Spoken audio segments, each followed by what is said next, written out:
اللہ خبر یہ ملتی ہے کہ وہ قوت اخلاق تھی، وہ قوت الہیت تھی جس نے انہیں اس مقام تک پہنچا دیا تھا۔ سیدنا صدیق رضی اللہ تعالیٰ جب خرید کر آزاد کرتے تو پھر ان کے اخلاق کے بلند کرنے کا عالم یہ تھا کہ پھر انہیں کہنے کی ضرورت نہ ہوتی تھی۔ ایک مقام تو یہ تھا کہ اس کی وہ فرمائیں نماز کے مقام یہ ایک مقام کی نشاندہی ہے، لیکن یہ مقدس ہستیوں کو تو یہ مقام کی نصیب ہے کہ انہیں ہی نماز پڑھنے کی ضرورت نہیں، وہ اگر خالصتاً لوجہ اللہ کر دیتے ہیں اور ان کے اخلاق پر سرد تصدیق اللہ کو سب فرماتے ہیں۔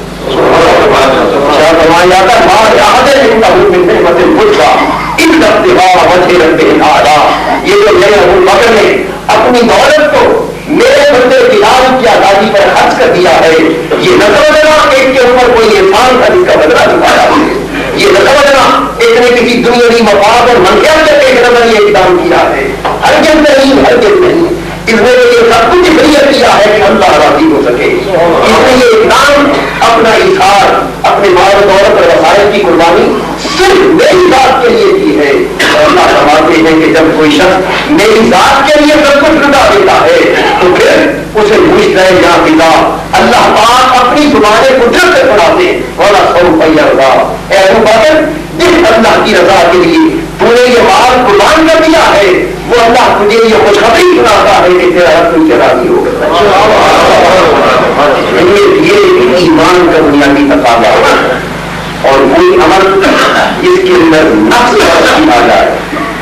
اور انسان کے حص و آگ کی ایک گرد بھی شامل ہو جائے تو وہ عمل تقویٰ کے مقام سے گر جاتا ہے، شرف قبول سے گر جاتا ہے۔ سیدنا علی شیخ رضی اللہ عنہ یہ بھی کسی موضوع پر تقریر نہیں ہو رہی تھی، یہ ایک اور میں ٹیچنگ ہے، آپ نے بھی فرمایا تو میں نے بھی آپ کی بات کو آگے چلاتے ہوئے چند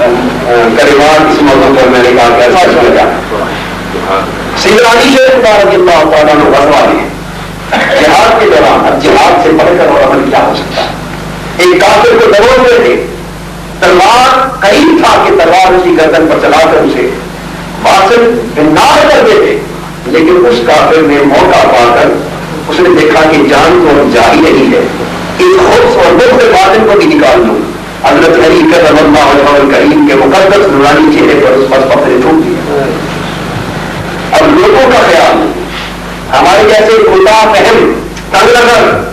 اور کم ہمت اور کم حوصلہ لوگ ہوتے تو خدا جانے پہلے میں بھی پڑھ کر شدت غیر اور غضب بدل میں آ جاتا ہے، لیکن کبھی ایسا ہوا کہ آپ نے تلوار کھینچ کر پیچھے چھوڑ دی۔ پوچھا گیا کہ حضرت آپ نے اس کو ہمارا تو خیال تھا کہ اب تو بڑی شدت اور غیر اور غضب کے ساتھ قتل فرمائیں گے، کیوں چھوڑ دیا؟ اور میں پہلے صرف اللہ کی رضا کے لیے اس کے دین کی خاطر دین کے دشمن کو میں واقع جہنم کرنے کے لیے قتل کر رہا تھا، اب جب اس نے میرے چہرے پر پھونک دیا تو نفس میں کچھ غصے کی کیفیت آ گئی، اب تلوار کرتی تو یہ عمل آگے قدم یہ رب اتنا نہ ہوتا بلکہ نفس کا غصہ بھی، اور میں نے نہیں کہا کہ یہ عمل اللہ کی بارگاہ میں اس حالت میں پیش ہوں کہ اس میں لبن ہلا اور لبن نفس کی کیفیتیں بھی اللہ کا عمل یہ ہے کہ جو کرتے ہیں اسے اللہ کے لیے کرتے ہیں، جب سے ہم نے دین کو روزگار کا ذریعہ بنا لیا ہے، دین کو دنیا کی مفاد اور منفیت کے حصول کا ذریعہ بنا لیا ہے، تب سے تبلیغ اثر سے خالی ہو گئی ہے، تب سے صحبت کے مزے سے تعزیرات سے خالی ہو گئی ہے، تب سے وہ تبلیغیں وہ دعوتیں وہ انسان وہ تنظیم سارا کچھ اپنے وہ انقلابی اثرات ہو چکی ہے۔ یہ کیوں ہے انقلابی اثرات ہونے میں سیدنا مولانا رضی اللہ تعالیٰ عنہ کی برکت ہو گئے؟ حضرت خواجہ اجمیری کی نگاہ لاکھوں ہزاروں ہندوؤں کی کایا چپ رکھ دیتی تھی، حضرت خواجہ قطب کی مختار کافی کا مسلح ان کا در کیوں ہمارے حیات کو پلٹنے کے لیے کافی تھا۔ خواجہ نظام الدین اولیاء کے احوال، حضرت سلطان الدین سلطان باہور احمد کے احوال، حضور دادا کرنے کا بڑی ہنڈیری کے احوال، حضرت سعید الدین حضرت شباب رضی اللہ تعالیٰ عنہ کے احوال، یہ سب کچھ کیا تھا؟ یہ مردان اخلاق تھے، یہ مردان حق تھے، نفس بلند تھے، نفس ہمارا ان کا گزرا کر چکا تھا، یہ نفس ہمارا سے بلند تھے، یہ نفس گناہ سے بلند تھے، یہ نفس لبانہ سے بلند تھے، یہ نفس مطمئنہ سے بلند تھے، یہ نفس راضیہ سے بلند تھے، یہ وہ نفس کاملہ ہے جہاں حضور نے ایک کی ندا دی ہے، یا نفس مطمئنہ ارجعی الی ربک راضیۃ مرضیہ فادخلی فی عبادی وادخلی جنت۔ اے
لگا رب دے تو اپنے رب کی طرف لوٹا. اس اپنے رب کے کہنے کی ایک اپنائیت ہے,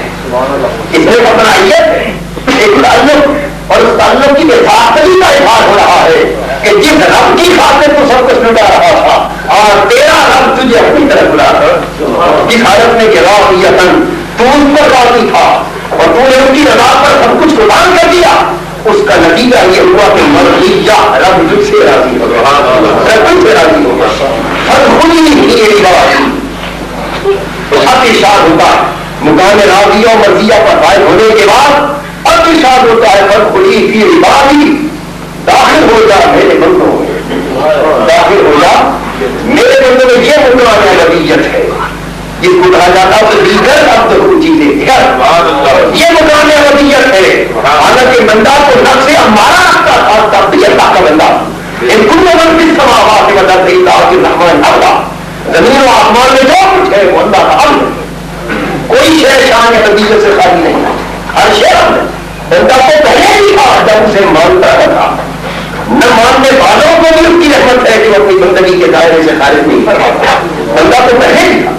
اس نے درجے طے کیے تب بھی بندہ رہا. لیکن یہ کون سی بندگی ہے کہ راضیہ اور مرضیہ کے مرحلے عبور کرنے کے بعد اب فرمایا جا رہا ہے فادخلی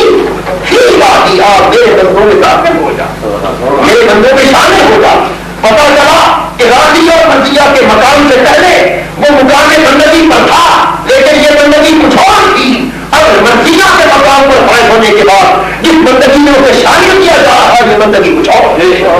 اس بندگی میں وہ طالب تھا, اس بندگی میں وہ مطلوب ہے, اس بندگی میں محب تھا, اس بندگی میں محبوب ہے, اس بندگی میں مرید تھا, اس بندگی میں مراد ہے, اس بندگی میں چاہنے والا تھا, اس بندگی میں چاہا جانے والا ہے, اس بندگی میں محبت کرتا تھا, اس بندگی میں اس سے محبت کی جاتی, اس بندگی میں وہ تقدیر کو تکتا تھا, اس بندگی میں تقدیر اس کے ربوں کی حرکت کو کرتی ہے. فادخلی فی عبادی, اب تو میرے ان بندوں میں داخل ہو جا. فادخلی جنتی جن کے لیے میں نے جنتیں بناتی ہوں, میری جنت آخرت کی ساری نعمتیں جن کی خاطر میں لے کر آئی ہیں, اب آپ ان بندوں میں شامل ہو جا. تو دوستوں کوئی حقیقی بندگی ہے وہ تو شروع ہی اس وقت ہوتی ہے جب بندہ سب کچھ رب کے لیے لٹا دیتا ہے, سب کچھ رب کے لیے قربان کر دیتا ہے. جان دی ہوئی اسی کی تھی. حق تو یہ ہے کہ حق ادا نہ ہوا, ہم اگر لٹا بھی دیں تو کس شے پر معاف کریں, یہ بھی اس کا کرم ہے کہ وہ ہم سے یہ متاع حقیر قبول فرما لیتا ہے, اور لطف یہ ہے کہ وہی دیتا ہے اور لے کر پھر اسے قرض حسنہ بھی فرماتا ہے. حسنہ کون ہے جو اللہ کو قرض حسن دینے والا ہے؟ ارے قرض تو وہ کوئی دیتا ہے جو خود مالک ہو اور غیر مالک کو دے. یہ جان کا مالک بھی اللہ ہے, مال کا مالک بھی اللہ. ہم تو مال نہیں ہیں لیکن کتنا کرم ہے, کتنا احسان ہے رب ذوالجلال کا کہ ہم جان دے دیں, مال دے دیں, اسی کی شے اسی کی بات ہمیں پیش کر دیں تو وہ ہمارے اعزاز و اکرام کے لیے, ہماری عزت افزائی کے لیے, ہماری حوصلہ افزائی کے لیے, ہمارے حوصلے کی بلندی کے لیے اپنی شے لے کر کہتا ہے جس نے مجھے قرض دیا. اس لیے قرض کیوں کہتا, اس لیے میں نے قرض نہ فرمائے تو پھر اس کے جواب میں کچھ دینا نہیں بنتا. وہ اپنی شے دے کر دیتا ہے, پھر انسان سے دیتا ہے کہ وہ بدلے میں پھر بہت کچھ دیتا. حسنا یہ ہے کہ لوٹایا جائے تو اپنی خوشی سے بڑھا کر لوٹایا جائے, اپنی خوشی سے. ہر جزا احسان عزت احسان, احسان کا بدلہ سوائے احسان کے ہو ہی جا سکتا ہے. حاضرین محترم, یہ ہے کہ ہماری زندگی, جان, مال, دولت, عزت, آبرو سب کچھ اللہ کی دین ہے. ہمارے پاس امانت, لیکن افسوس کہ ہم نے اس کی امانت کے تصور کو فراموش کر دیا ہے. اس وقت ضرورت اس امر کی ہے کہ ہم اس کی امانت ہونے کو پہچانیں, اپنی زندگی کو اللہ کی امانت جانیں اور اس کی حقیقی ملکیت کو اپنی زندگی پر دیکھیں, اور پھر حضور علیہ السلام کی ملکیت کو اپنے حوالے حیات کے ہر حال پر دیکھیں. جو شخص اپنے نفس کو, اپنی جان کو, اپنی روح کو, اپنے حوالے حیات کو حضور کی ملکیت میں نہیں دیتا, ملکیت میں نہیں دیکھتا, ملکیت میں نہیں سمجھتا, وہ ایمان کی حالات سے باہر. جب تک جو غلامی میں دل نہ دیا جائے اس وقت تک یہ شرط پوری نہیں ہوتی کہ جو کچھ میں لے کے آیا ہوں جب تک تمہاری خواہش نہ اس کے سامنے قربان نہ ہو جائے, اس کے تابع نہ ہو جائے, اس وقت تک تم مومن نہیں ہو سکتے. تو ایمان کا تو تقاضا یہ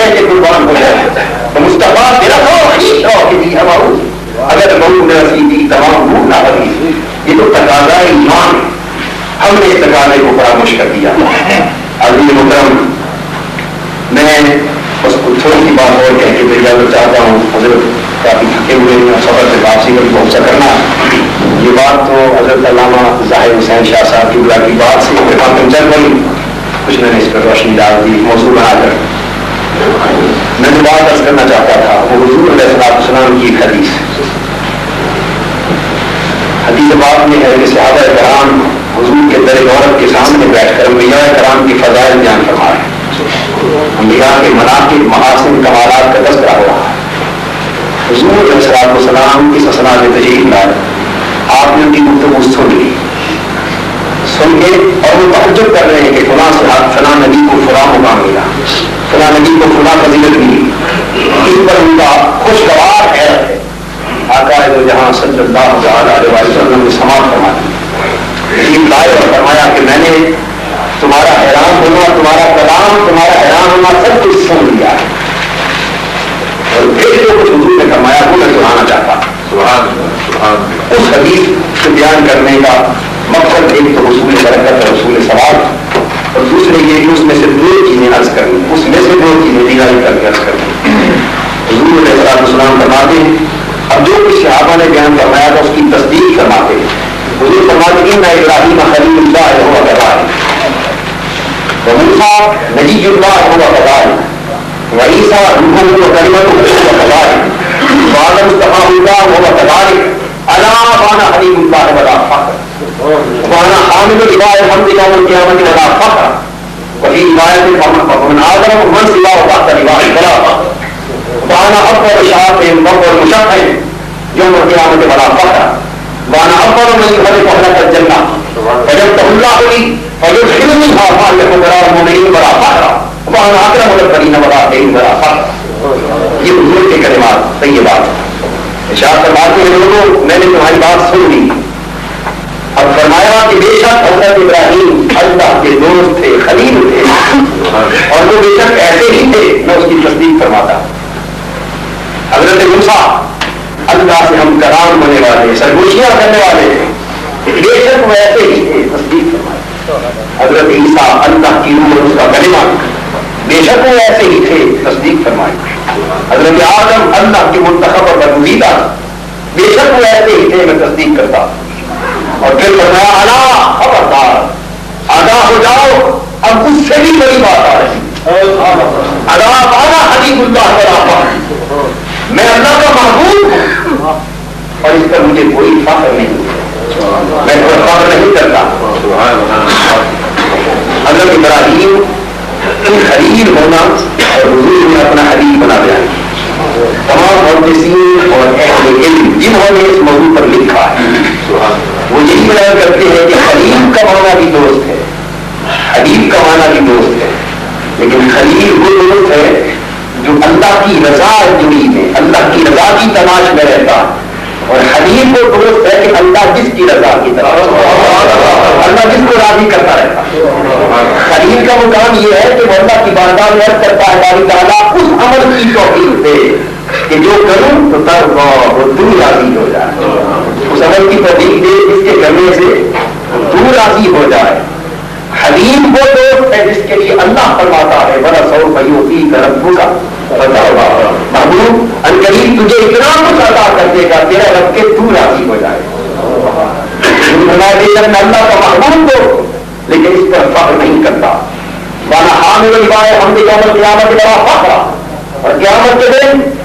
حضرت آدم سے لے کر حضرت عیسیٰ اور قیامت تک تمام انبیاء اور ان کی امتیں موجود ہوں گی, لیکن اللہ کی حمد کا جھنڈا میرے پاس میں ہوگا. حضرت آدم سے لے کر حضرت عیسیٰ تک جتنے انبیاء اور رسول اترے ہیں ہر کوئی میرے جھنڈے کے سائے کے تلے ہوگا. اتنی بڑی فضیلت, لیکن فرمایا ولا فخر, اس پر بھی فرق نہیں کرتا.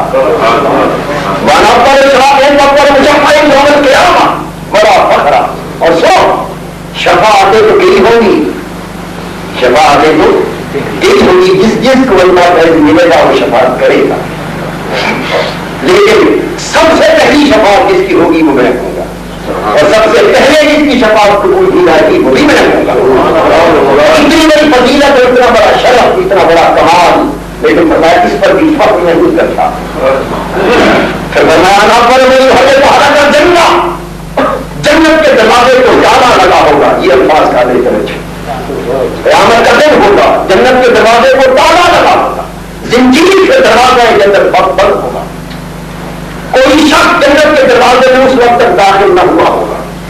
دروازہ کھلا بھی نہ ہوگا,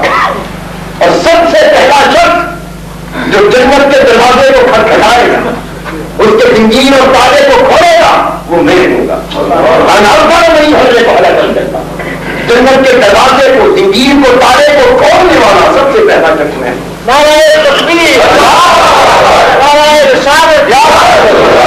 اور دوسری روایت میں حضور بتاتے ہیں کہ میں جنت کے دروازے پر جاؤں گا, کھٹکھٹاؤں گا دروازہ, تو یقین بعد میں من آن کا وہ جو بواب ہوگا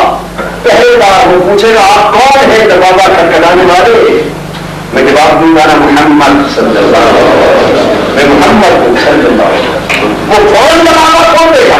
کہے گا دیکھو یہ تم اللہ اب کہاں سے حاصل کر رہے ہو, حضور تشریف لائیے, یہ جنت بنائی ہی آپ کے لیے گئی ہے, اور مجھے یہ حکم ہے کہ جب تک میرا محمد صلی اللہ علیہ وسلم خود بدل سے نصیب اس دروازے میں قدم نہ رکھے, دروازہ کسی اور کے لیے نہ کھولا جائے. یہ دروازہ تو حضور کی آمد کا منتظر تھا, جنت کی فضائیں حضور کی تشریف آدھی کی منتظر تھی, جنت کی فضائیں آقا کے مقدس سانس کی منتظر تھی. میں منتظر تھا کہ آپ آئے, جنت والے آئے اور جنت کو کھولے. پھر کیا ہوتا اللہ علی حدیث کے الفاظ کا دے ہو کہ اللہ پاک اس جنت کے دروازے کو میرے لیے کھول دے گا. دوستوں یہ بات اور امتی کے اپنے نبی صلی اللہ علیہ وسلم کا کس قسم کا اعتقاد حضور کے ساتھ رکھنا چاہیے. یہ حدیث فیصلہ کل حیثیت کی حامل کہ امتی اپنے نبی کے لیے کیسا اعتقاد رکھے. حضور علیہ السلام کی عظمتیں تو بے شمار, ان کا احاطہ کرنا تو درکنار, ہم محض کا ادراک بھی نہیں کر سکتے. ادراک دور کی بات ہے, ہم اس کے ادراک کا فرق بھی نہیں کر سکتے, یعنی سوچ بھی نہیں سکتے. اس لیے کہ حضور کی عظمتیں اللہ نے بلند کر دی, حضور کی عظمتیں اللہ نے دیواروں اور مقام کو بلندی بھوجنے کا آتا ہے. لیکن یہ حدیث فیصلہ کو نصیحت کی ہم اور بھی حوصلہ آتی ہے. حضور فرماتے ہیں اللہ پاک جنت کو, جنت کے دروازے کو میرے لیے کھول دے گا. ہم سمجھتے ہیں کہ جنت ہمارے لیے ہے, کتنی بدبختی ہے, یہ سوچ کتنی ادنا, کتنی بد سوچ ہے. ہم اپنے آواز کی کثرت سے فخر کرتے, ہم اپنے نام میں ہاتھ تقوا بہت بڑا کرتے, ہم گردن تکبر کے ساتھ آغازتے, ہم بجائے تباہ انتخابی کے بجائے جھکنے کے اور نیچے گر جانے کے ہم اگر کے چلتے تکبر کرتے, یہ خیال کرتے ہیں کہ ہماری کثرت عبادت کے بعد ہم جنت میں جائیں. سوچو اپنے اعمال کی کثرت سے فخر کرنے والوں اور ہم اعمال پر ہی بخشش کا دار و مدار قرار دینے والوں, ایسا ہرگز نہیں. میرے آقا فرماتے ہیں, صحیح بخاری ہے, خدا کی عزت کی قسم کوئی شخص محض اپنے اعمال کی بنا پر نہیں بخشا جائے, اعمال کی بنا پر نہیں بخشا جائے. صحابہ نے پوچھا حضور کیا آپ بھی, حضور کیا آپ بھی؟ آقا جو جان فرمایا ہاں مجھے اللہ عزت کی قسم میں بھی. بخشش کا مدار اعمال پر نہیں ہے. حضور جس طرح بخشش ہوگی اور میں صرف میرے اللہ کے فضل سے ہوگی, اللہ کے احسان سے ہوگی, یہ اس کے کرم سے ہوگی. دوستوں بخشش کی اللہ کے فضل کی بات. اور پھر کیوں نہ ہو کہ حضور فرماتے ہیں کہ جنت میرے لیے کھولی جائے. دوستوں سمجھ لو کہ جنت حضور کے لیے ہے, جنت حضور کے لیے ہے, اور ہمارے لیے ان کے درجات ہے تو حضور کے باعث ہے, حضور کے طرف سے. اگر ہمیں جنت میں قدم رکھنے کی اجازت ہے تو اس لیے کہ ہم حضور کے ظاہر کے متعلق حضور کی غلامی کا پتہ پڑے چلے گئے. تو جو شخص سن لیجیے جتنا حضور کے قریب ہوگا اتنا جنت میں بلند رتبہ ہوگا, جتنا حضور کی غلامی سے دور ہوگا اتنا جنت سے دور ہوگا. کہ جنت حضور کے لیے ہے اور حضور کے لیے کھولی جائے. اور پھر کیا ہو, یہاں بڑے لطف کی بات ہے. دوسری حدیث میں یہ بات ہے کہ جنت کا افتتاح کرنے والا میں ایک روایت. اب بتائیے افتتاح کسی چیز کا کس طرح ہوتا ہے. ایک شخص کوئی فیکٹری بنا لیتا ہے, مل بناتا ہے, بہت بڑا کارخانہ انسٹیٹیوٹ کوئی چیز بنا دیتا مالک, وہ خود تو پھر افتتاح نہیں کرتا نا. کبھی بھی اپنے ادارے کا افتتاح مالک خود نہیں کرتا کیونکہ وہ تو مالک ہے, اس کا تو ادارہ ہے. وہ جتنا بلند مالک ہوگا وہ اسی قدر بلند ہستی کو تلاش کرے گا، اور اس کی نظر میں ہوئے زمین اور کائنات میں جو سب سے بلند مرتبہ ہوگا وہ چاہے گا کہ اگر میرے بس میں ہو تو اس سے ابتدا کراؤں اپنے ادارے، اور اللہ کے بس میں تو سب کچھ ہے۔ تو جنت یہ وہ کارخانہ ہے، یہ وہ اقامت گاہ ہے جو اللہ کے بندوں کے لیے اللہ نے تیار کر رکھی، یہ وہ ہاسٹل ہے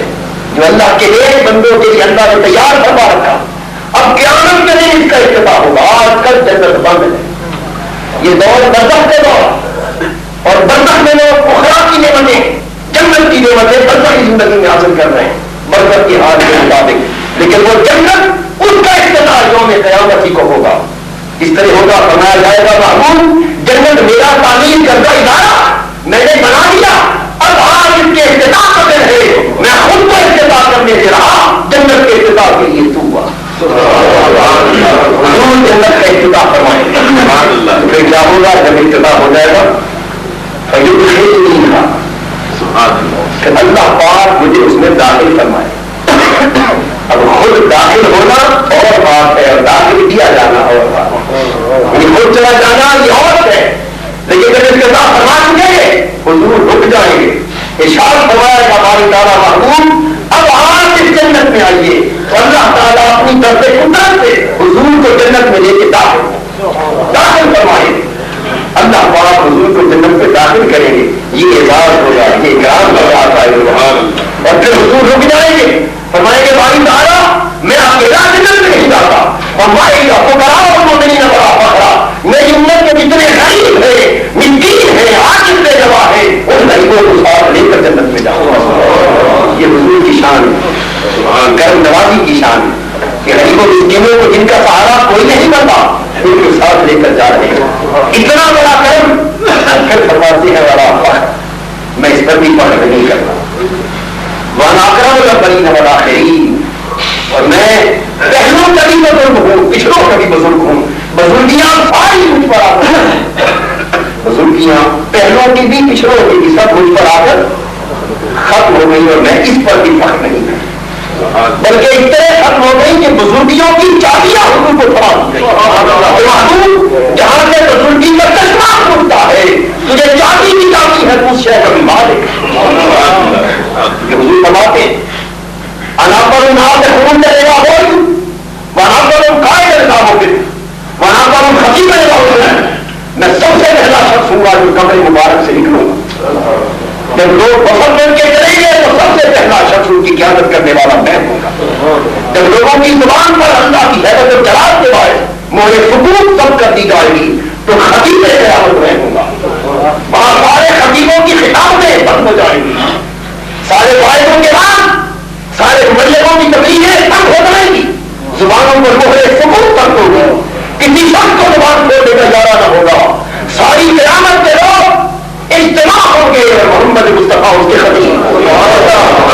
میں خطیب قیامت کے دن ایک ہی خطیب ہوگا، اور واقعہ ہے جہاں حضور کا خطیب ہونا کیا ہے کہ قیامت کے روز کو حضور کے خطاب سے سنوانے کے لیے اجتماع برپا کیا جائے، اور پھر آگے فرمایا کرامت ہو مت مفاتی ہے جو ہمارے کے جگہ ساری بزرگیاں اور ساری دادیاں اللہ پاک میرے ہاتھ میں تھما دے، الکرامت بزرگی والمفاتی اور جنت کی چابیاں، شفاعت کی چابیاں، رحمت و نعمت کی چابیاں اور بزرگی سب کچھ بغیر میرے ہاتھ میں دے دی جائے گی۔ محبوب اب تو آنا، مجھے ان چیزوں کی ضرورت نہیں، میں شاید ان چیزوں کا عادت مند نہیں، میں شان سبحان چک کا والد ہوں، ان سے بلند ہوں، محبوب یہ سب کچھ تیرے لیے پیدا کیا تھا، آج کائنات کی زندگی سمیٹی جا رہی ہے، یہ سب کچھ تیرا تھا اور تیرے ہاتھ میں تھا، یہ چابی مگر جس کے تیرے دل میں آئے اسے جنت میں لے جا، کا مطلب تھا اب میں تو تیری رضا دیکھ رہا ہوں کہ تم کہاں راضی ہوتا ہے، کب راضی ہوتا ہے، کس طرح راضی ہوتا ہے، اور پھر حضور علیہ السلام گرد گرد ہزار فرشتوں کا، خادموں کا، جوندے کی طرح سفید موتیوں کی طرح چمکدار چمکتے ہوں گے، وہ حضور کے گرد طواف کرتے ہوں گے، میرے آقا جدھر جائیں گے ہزار فرشتوں کے خادموں کا جرمت میرے آقا کی گرد حاصل ہوگا، اس شان کے ساتھ حضور جدھر سنیں گے کہ مخدوم اس شان سے جا رہا ہے، دنیا دیکھے گی کہ ہزاروں کا جرمت میرے آقا کی گرد ہے، یہ نظارہ ہے لیکن دوستو بس جو آخری بات میں اس بات میں کہنا چاہتا ہوں وہ یہ ہے کہ آپ نے دیکھا کہ حضور نے ہر فضیلت کو بیان کیا اور آخر میں فرمایا بھلا فخر اور میں فخر نہیں کرتا، میں فخر یہی کمال بندگی ہے، یہی کمال بندگی۔ اللہ کی شان یہ ہے کہ اس کی بھی فضیلتیں اس کے بھی کمالات اس کی بھی عظمتیں وہ بھی بیان کرتا، لیکن وہ کبریا کا مالک ہے، وہ کبریا کا مالک، وہ کبریا ہے۔ اور چونکہ اس کی ذات ہر نفس ہر عیب سے شان خالقیت کے اعتبار سے کلیت پاک، یعنی حاجت مندی ان کے نفس ہے ایک سطح میں اور وہ سے بھی بات، اس لیے وہ کبریائی کی شان سے کہتا ہوا ہے وہ ایسا کلام کہے فخر کرے تکبر بھی کہاں اس کو زیر دیتا، لیکن آقائے کو جہاں سے رہ کر اس کائنات میں مقام بندگی کسی کو نصیب نہیں ہو سکا، اور یہ وہ مقام بندگی ہے جس نے کعبہ توحید کی چھتوں پر جا کر بھی کمال بندگی پایا، اوحا الی عبدہ ما اوحا، تو بندگی جہاں ختم ہو جاتی ہے وہ مقام حضور کو حاصل ہے۔ اس کمال بندگی کے ساتھ ہر کمال کو بیان فرماتے وہ اس لیے ہے کہ نبی کا کام ہے کہ کمالات کو ظاہر کرے، معجزات کو ظاہر کرے، عظمت و فضیلتوں کو ظاہر کرے۔ اگر نبی ظاہر نہ کرے گا تو لوگ ایمان کس طرح جائیں؟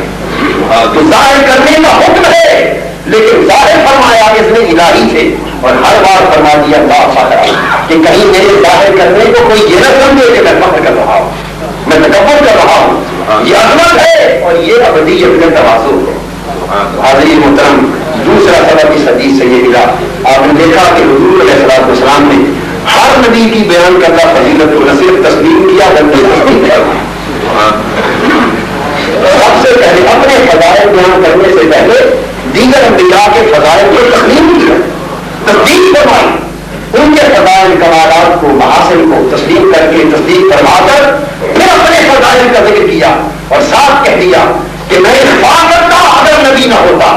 چونکہ نبی ہوں اور نبوت کی شان یہ ہے کہ اظہار کیا جائے، بیان کیا جائے، اس لیے بیان تو کر رہا ہوں لیکن فخر نہیں کر رہا۔ تو آپ وہ جہاں امت کو وہ تعلیمیں دی جو غیر نبی ہے اس کے لیے حکم ہے کہ فضائل کا اخفا کرے، غیر نبی کے لیے حکم ہے کہ اللہ پاک نے جو نعمتیں جو کمالات سے اسے فرمایا ہے ان کو چھپائے، کئی تحقیق نعمت کے طور پر بیان کرنا پڑے، جہاں دین کی اخلاق کی کوئی حکمت اور کوئی مسئلہ پوشیدہ ہو وہ معاملہ ایک حد تک جدا بات، لیکن غیر نبی کے لیے حکم ہے کہ فضائل کو چھپائے، کمالات کو چھپائے، کہ اس کے چھپانے میں اس کی عظمت ہے۔ اور دوسرا یہ حکم ہے کہ وہ دوسروں کے کمالات کو اولاً تسلیم کرے، اپنے کمالات سے پہلے دوسروں کے کمالات کو اولاً تسلیم کرے۔ دوستوں جب انسان دوسرے کی فضیلت اور کمال کو تسلیم کرتا ہے تکبر کا تو یہی پاش پاش ہو جاتا ہے، پھر اس کے بعد جتنی فضیلتیں اللہ نے سے جاتی ہیں ان کا اگر اسے ادراک بھی ہو تو عاجزی سے کام ہے، تواضع سے کام ہے، انکساری سے کام ہے۔ یہ جو اخلاقی فضائل ہیں جو آج امت مسلمہ میں ختم ہوتے جا رہے ہیں، ہم میں سے ہر شخص الا ماشاء اللہ اس کی کیفیت یہ ہے کہ ہر دوسرے صاحب کمال کے انکار کو اپنی بنیادی ذمہ داری سمجھتا ہے، اور اپنے پاس کوئی کمال نہ بھی ہو تو اس کا اظہار کرنا، فخر اور تکبر کرنا یہ کوئی بنیادی تقاضا سمجھتا ہے۔ دوستو اس چیز نے ہمیں ذلت و رسوائی سے آزما کر نکالا ہے، ہماری اندر چھن رہی ہے۔ اب وہ دوسروں کے کمال، دوسروں کی نیکی، دوسروں کی بھلائی کے اعتراف پہ ہے تاکہ اس کی دل جوئی ہو۔ اگر آدمی دوسرے کو تسلیم کرے تو نفرت ختم ہو جائے، دوسرے کی اچھائی کو تسلیم نہیں کرتا، یہی سے نفرت پیدا ہوتی، یہی سے عداوت پیدا ہوتی، اور پھر اللہ معاف کرے یہ کیفیت روایت اخلاق کی سوائے کچھ خوش بختوں کے دل کے اللہ کا حضور علیہ السلام کا کرم ہے تاکہ ایک بندوں کی نظر ہے وہ صاحبان تقویٰ کو ان کو چھوڑ کر ضرور ہماری حالت یہ ہو چکی ہے کہ ہم تکبر کو اپنا بنیادی تصور، دوسروں کے فضائل کے انکار کو بنیادی تصور۔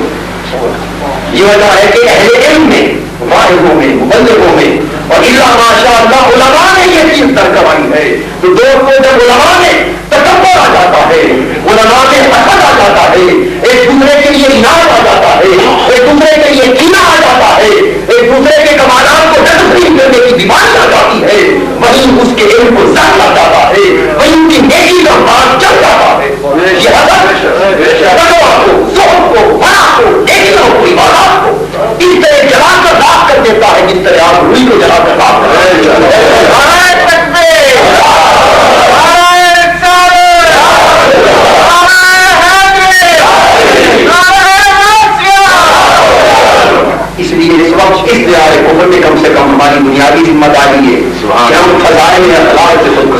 اپنی سیرت و کردار میں فضائل اخلاق پیدا کریں.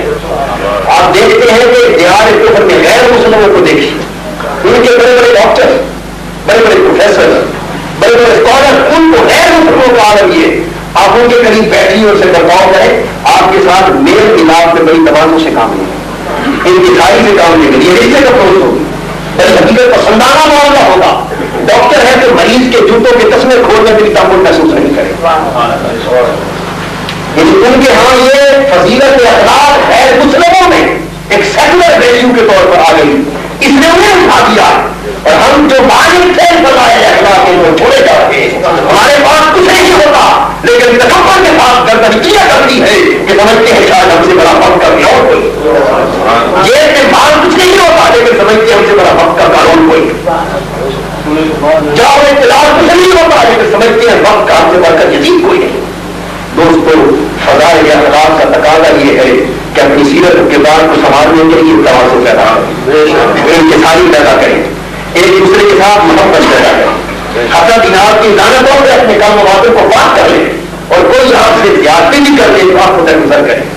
اللہ پاک نے میرے نبی صلی اللہ علیہ وسلم کی سیرت کی عظمت ہی بیان کی اور بے محبوب تیرا تو کام ہی معاف کرنا، تیرا تو کام ہی درگزر کرنا. اگر مسلمان درگزر نہیں کرے گا اور مسلمان عالم درگزر نہیں کرے گا ایک دوسرے سے تو پھر آپ کو درگزر کی فضیلت آئے گا. عقائد و جہاں کے اوپر تو مشرک عورتیں کوڑے کے سارے ماں میں رکھی رہتی، لیکن ایک دن دعویٰ ہو جاتا تو میرے حضور اس کی یادوں کو چلے جاتا. حضور علیہ السلام کے خدمت کا یہودی کا بیٹا صحیح بخاری میں ہے، بیمار ہو گیا تو اس کے گھر یادت کو یہ تشریف لے گئے. عقائد و جہاں کاریاں دینے والوں کو سینے سے لگا دے. یہ رسول پاک صلی اللہ علیہ وسلم کی عقل کا کمال تھا، درگزر کا کمال تھا، معاف کرنے کا کمال تھا، رحمت کا، مدد کا، باہمی محبت کا کمال تھا. کافر کے پیچھے چلے آتے. ایک وہ دور تھا صوفیہ کا جو حضور کے متبع اور حضور کے مطیع اور پیروکار تھے، جو محبتوں کے فیض سے کافروں کو مسلمان کرتے تھے. آج وہ دور ہے کہ ہم اپنی نفرتوں کے باعث مسلمانوں کو کافر کرتے. ہماری نوجوان نسلیں ہمارے کردار سے بیکار مترقب ہو کر اسلام کو چھوڑے جا رہی ہے. اسلام کے خلاف جو درخت جو نفرت اتنا چاہتا جو سرکشی بغاوت اور تنظم پیدا ہو رہا ہے، اس کی ذمہ دار میں موجودہ نسل کو کم سمجھتا ہوں، خود کو زیادہ سمجھتا ہوں. ہم جو دین کی تبلیغ کا طریقہ ادا کرنے والے کاش ہم نے انہیں دین کا سچا چہرہ دکھایا ہوتا، دین کا موجے کردار دکھایا ہوتا، دین کا خود کے حسن دکھایا ہوتا، دین کی محبتوں کا چہرہ پیدا کیا ہوتا. ہم نے جو نوجوان نسل کو سوائے نفرتوں کے دیا کر نہیں ہے، سوائے گالیوں کے دیا کر نہیں ہے، سوائے حسد کو کنار تکبر کے دیا کچھ نہیں ہے، سوائے کثرت کا انتشار کے دیا کچھ نہیں ہے. وہ نوجوان نسل آئے اسلام کی طرف کس دنیا پر اور آپ والدین سے سبق لیتا ہے، شاگرد اساتذہ سے سبق لیتے، مقتدی امام سے سبق لیتا، مرید شیخ سے سبق لیتا. دوستوں جب رہنمائی کر بھی والے اللہ کے برگزیدہ جب لوگوں کے سوا بالعموم اس اخلاقی سوال کی گہرائی میں گر جائے تو پھر کس کو کہاں سے روشنی نصیب ہو. دوستوں یہ میرا درد مندانہ پیغام تھا. میں آپ سے یہ بھی چاہوں گا کہ ہم سب اپنے ہمارے حیات کے گہواروں میں جا کر دیکھیں، اس حاجت کے لیے بھی دعا کریں، اپنے لیے بھی دعا کریں، اور ہم سب اللہ کے حضور مجھے مانا شان کے ساتھ اپنے گریبان کو پکڑ کر جھنجھوڑیں، اس عمل کا اعتراف کریں کہ رب کریم ہم نے تیرے حکم کی کامل اطاعت جو ہمارا حق تھا نہیں کی. ہم نے تیرے نبی کی سیرت کے تجربہ کو اخلاق کے حسنہ کو اپنی زندگی سیرت و کردار کا زیور نہیں بنایا. ہمیں چاہیے کہ اللہ سے معافی مانگے اور گالی دینے والوں کو بھی آج سے معاف کر دیں، نفرت کرنے والوں سے بھی وہ اگر حضور کے کلمہ کو ہے تو میرے آقا کی نسبت سے ان سے محبت کرے. دیکھو قرآن بھی کہتا ہے کہ سیئاتوں کی حسنہ سے دفع کرو، گالی کو پیار سے دفع کرو. حدیث پاک ہے ایک صحابہ کا اجتماع، میرے آقا فرماتے ہیں لوگوں کیا تمہیں ایک ایسی بات نہ بتاؤں کہ اس پر عمل کرو تو تمہیں جنت کی ضمانت مل جائے. ایک صحابی اس کے حضور فرمائیے آقا صلی اللہ علیہ وسلم نے فرمایا کہ جو تمہارے رشتہ دار متعلقین تمہارے ساتھ جتنی زیادہ زیادتی کریں، جتنی دشمنی کریں، جتنے تمہارے ساتھ ظلم کریں، اس قدر بڑھ چڑھ کر ان پر عنایات نواز شاہ کی بارش کرتا جائے. فرمایا جو شخص زیادتی ظلم اور عدالت کرنے والوں پر نواز کرتا ہے میں اس کو جنت کی ضمانت عطا کرتا ہوں. محمدی صلی اللہ علیہ وسلم ہے اور یہ سیرت حاضر محترم کی کلمات پر ان گزارشات پر میں احترام کرتا ہوں. آپ تمام حضرات کا سلیم کر کے شکریہ ادا کرتا ہوں. حضرت مولانا علامہ سید زاہد حسین شاہ صاحب کی بلا دیگر تمام علماء مشائخ محترمین کا, اس مجلس کے منتظمین کا, اس ادارے کے بانیوں کا, اس کی مجلس منتظمہ کا, ترتیبات کا, دیگر احباب جو بھی